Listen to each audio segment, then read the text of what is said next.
Welcome to the Extraordinary Everyday Podcast, where women come to be inspired and motivated to become the best version of themselves and elevate the quality of their everyday.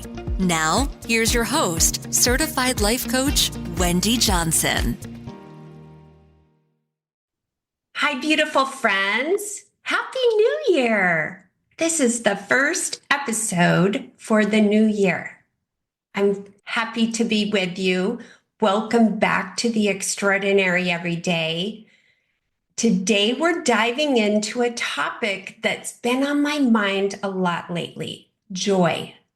If you're like me, the holidays may have left you feeling a bit blah. After all the excitement and busyness that goes into the holiday, January can feel heavy, routine, and even a little dull. But here's the good news. Joy isn't something we need to wait for. It's something we can create every day, even in small, meaningful ways. In this episode, I want to explore how we can bring the feeling of joy into our daily lives, how to track it, and how to cultivate more of it in the year ahead. I'll also be sharing my personal plan for tracking joy this month. So if you're feeling the post-holiday blues or just want more delight in your day, you're in the right place. Let's jump in. Let's start with why joy is so important. Joy is more than just happiness. It's a sense of delight, contentment, or peace that can come from even the smallest moments. Unlike happiness, which often depends on external circumstances, joy is something we can tap into regardless of what's going on around us. Research shows that experiencing joy has incredible benefits. It boosts our mental health, strengthens our relationships, and even enhances our creativity. Think of joy as fuel for your soul, a way to recharge and stay connected to what matters most. And let me be clear, cultivating joy doesn't mean ignoring life's challenges or pretending everything's perfect. It means finding light in the cracks, savoring what's good, and building a reservoir of positive experiences to draw from when times get tough. This last holiday, I was missing my aunt, who I've spent the last 10 Christmases with, and my son, who decided to go to Florida with a girlfriend. I was at my cousin's house enjoying time with her family and her 3 kids under 7. But there was a sadness that I brought into the new year as I was taking down my decorations, and I was missing moments that I've had with my son and with my aunt in previous Christmases. Now I want to talk to you about the first step to bringing more joy into your life is to figure out what brings you joy in the first place. This might sound simple, but when was the last time you really thought about it? Take a moment to reflect on the last time you felt joyful.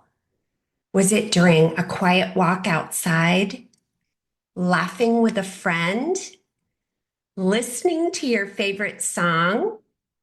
Joy often comes from the little things, those small everyday moments that make us feel alive.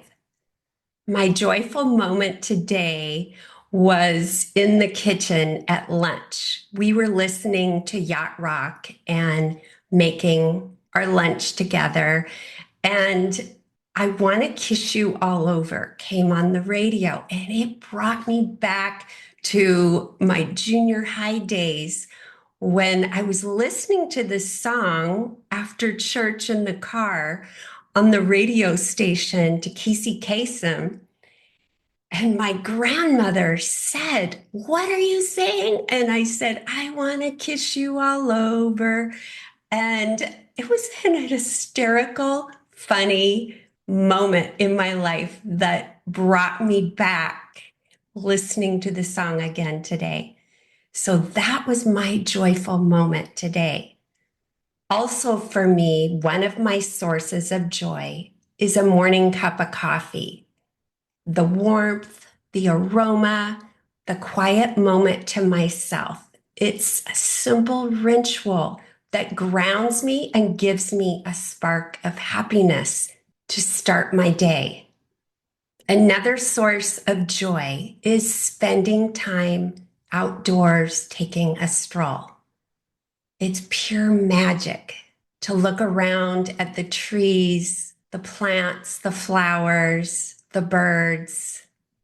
As you're listening, I encourage you to think about your own sources of joy. Write them down if you can. The more you identify what lights you up, the easier it becomes to invite more of those moments into your life. Now that you've identified your sources of joy, let's talk about how to create more of them. Joy doesn't have to be big or complicated. In fact, some of the most joyful moments are the simplest. Here are a few ideas to get you started. 1, morning gratitude. Start your day by writing down one thing you're looking forward to. It could be as simple as enjoying a good meal or reading a chapter of a book you're reading. 2, joyful rituals. Incorporate small rituals into your day, like dancing to a favorite song, lighting a candle while you work, or taking a moment to savor your favorite tea or coffee.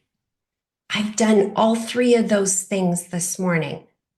Also, I went back to using my Focus app on my computer while I work.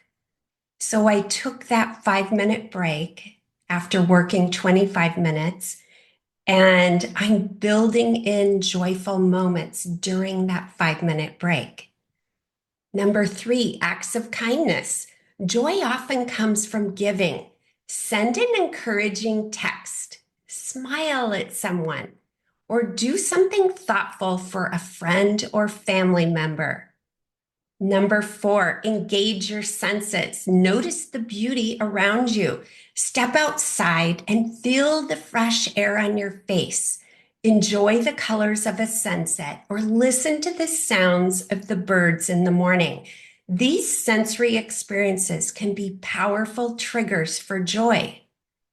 This morning, we were having our first sprinkling of rain. We have had sunny weather, I want to say, for 9+ weeks, blue skies every day. And today I was enjoying the clouds and the rain sprinkling on me. That brought me joy. The key to get started is to be intentional. Joy doesn't always happen by accident. Sometimes we have to create it. Once you start noticing and creating joyful moments, the next step is to track them. This is where a joy journal comes in. I've decided to keep one this month, and I'd love for you to join me. Here's how it works. First, write down one joyful moment each day.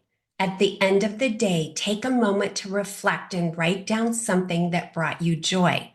It doesn't have to be huge. Maybe it was a funny conversation, a quiet moment to yourself, or the satisfaction of completing a task. If you've had more joyful moments than one, write them down. This is giving an indicator of what brings you joy. Second, rate your joy. Give your day a joy scale on a scale from 1 to 10. This simple exercise helps you become more aware of how much joy you're experiencing and what contributes to it. And third, look for patterns. Over time, you'll start to notice trends. What kinds of activities or experiences consistently bring you joy? How can you bring more of them into your life? I'm excited to see how this practice unfolds for me and to hear how it works for you. If you want to share your joy moments, feel free to reach out or to tag me on social media. Let's inspire each other. At the end of each week, take a few minutes to reflect on your joy journal. Ask yourself, what patterns do I see? Are there certain times of day or activities that bring me the most joy? What's one small change I can make to add more of these moments into my next week? Remember, joy is like a muscle. The more you notice it, the stronger it becomes. And the best part, it's contagious. When you prioritize joy in your life, you'll naturally spread it to those around you. Since I've decided to do this, I feel more joyful because I'm more aware of stopping and bringing joy into my life. So here's my challenge for you as we close. Start your own joy journal.